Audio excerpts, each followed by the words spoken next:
जय श्री राधे। पूज्य श्री सद्गुरुदेव भगवान के चरणों में प्रणाम। आज पूज्य श्री भाई जी कहते हैं, हे प्यारे ब्रजेंद्र नंदन, तुम्हारी विश्वजन मोहिनी मुरली के मधुर स्वर में कितनी मादकता है, जिसके कर्ण रंध्र में एक बार भी वह स्वर प्रवेश कर जाता है उसी को तुरंत पागल बना देता है। वह फिर संसार के विषय जन्य मंद रसों को विस्मृत कर एक दिव्य रस का आस्वाद पाता है। लज्जा संकोच, धैर्य गांभीर्य, कुल मान, लोक परलोक सभी कुछ भूल जाता है। उसके लिए तुच्छ पार्थिव विलास रस संपूर्ण रूप से विनिष्ट होकर एक अपूर्व स्वर्गीय अलौकिक रस का प्रादुर्भाव हो जाता है।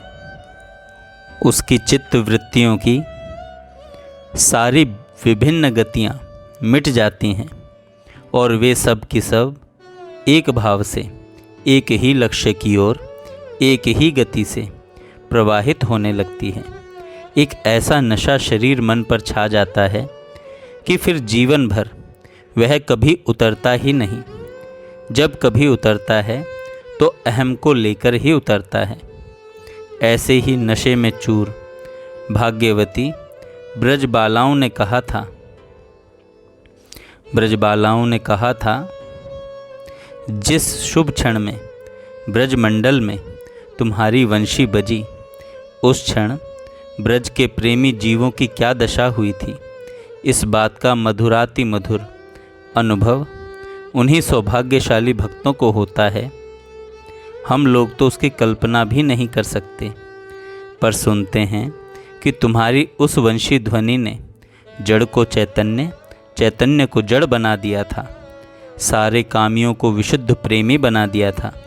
तुम्हारे मुरली निनाद को सुनकर सांसारिक भोगों की सबकी सारी कामनाएं क्षण भर में नष्ट हो गई थी और संसार के प्रिय से प्रिय पदार्थों को तृणवत त्याग कर सबका चित्त केवल एक तुम्हारी ओर ही लग गया था।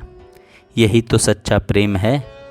जब तुम्हारे लिए, तुम्हारे प्रेम के लिए सारे सुख, सारे भोग, सारे आनंद, यहाँ तक कि मुक्ति तक का त्याग करने की तैयारी होती है, तभी तो तुम्हारा प्रेम प्रस्फुटित होता है। फिर संसार में रहने या उसे त्याग करने से कोई मतलब नहीं रह जाता। फिर तो तुम जहाँ जिस तरह रखना और जो कुछ करवाना भी चाहते हो उसी में परम सुख मिलता है, क्योंकि फिर जीवन का लक्ष्य केवल तुम्हारी रुचि और इच्छा का अनुसरण करना मात्र ही रह जाता है। यही तो प्रेम की दशा है। भोग में रहकर भोगों को अपना भोग्य न समझना, संसार में से रहकर संसार को भूल जाना, जगत में रहकर अपने आप को सारे जगत सहित तुम्हारे चरणों में अर्पण कर देना, केवल तुम्हारा होकर तुम्हारे लिए ही जीवन धारण करना और सपेरे की पूंगी ध्वनि पर नाचने वाले सांप के समान निरंतर प्रमत्त होकर वंशी ध्वनि के पीछे पीछे अप्रमत्त रूप से नाचना, जिसके जीवन का स्वभाव बन जाता है, वही तो तुम्हारा प्रेमी है। कहते हैं कि फिर उसको तुम्हारी वंशी ध्वनि नित्य सुनाई देती है। क्षण क्षण में तुम्हारा मनमोहन मुरली स्वर उसे पथ प्रदर्शक की मसाल के समान मार्ग दिखलाया करता है।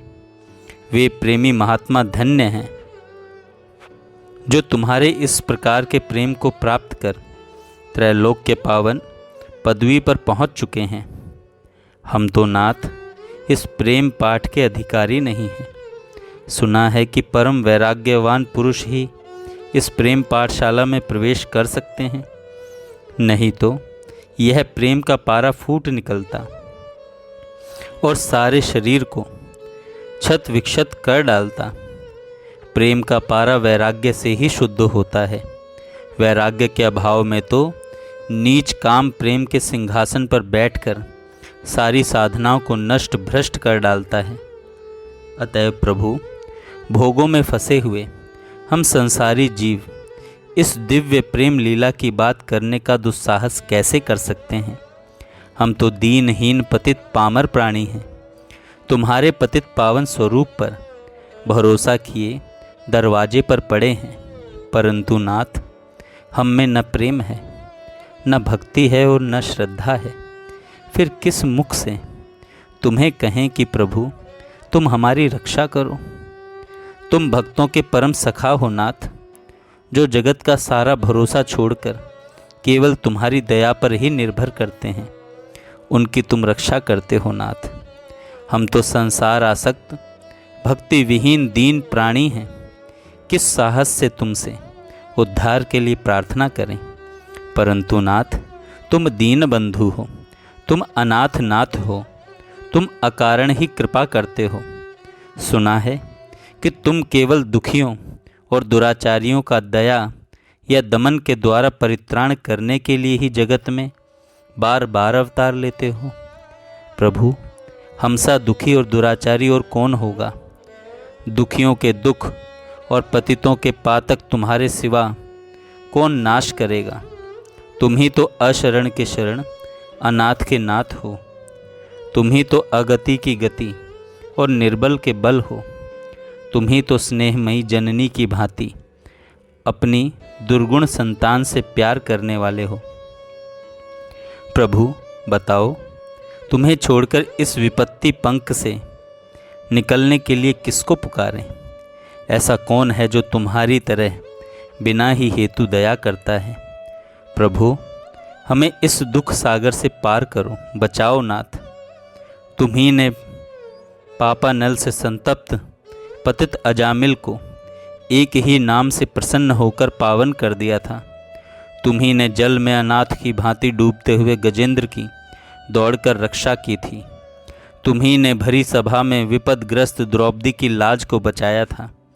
इसी से तो गोसाई जी कातर स्वर से पुकार उठे, जो पे दूसरों को होए तो हो बारही बार प्रभु कत दुख सुनावों रोए। इसलिए हे दीनबंधु, अब तुम अपनी ओर देखकर ही हमें अपनाओ, और हे नाथ दया कर एक बार तुम्हारी उस मोहनी मुरली का वह उन्मादकारी मधुर स्वर सुना दो, जिससे ब्रज बनिताओं को श्री कृष्ण गत प्राणा बना दिया था। जय श्री राधे। जय श्री राधे। पूज्य श्री सद्गुरु।